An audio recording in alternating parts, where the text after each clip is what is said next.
Finance is a broad field that encompasses various aspects related to the management, creation, and study of money and investments.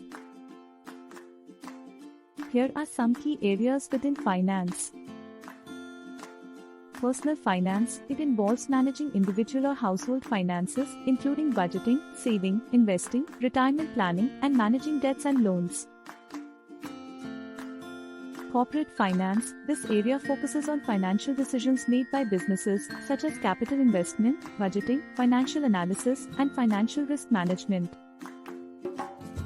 Investment banking. Investment banks provide financial services to corporations, governments, and other entities.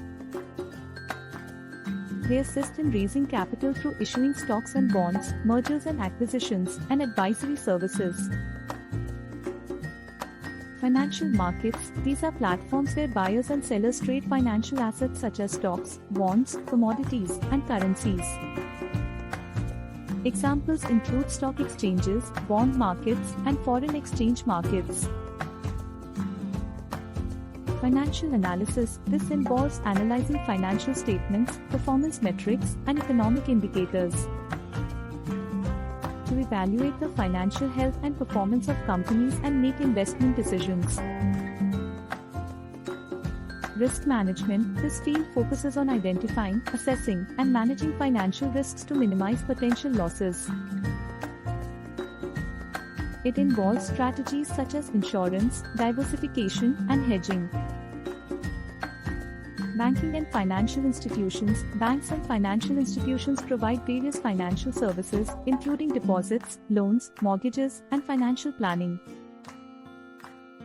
International finance. It deals with financial transactions and activities that occur between countries, including foreign exchange rates, international trade, and cross-border investments. Behavioral finance. This field explores the influence of psychological factors on financial decision-making, studying how emotions, biases, and cognitive errors impact investment choices. These are just a few areas within the vast field of finance.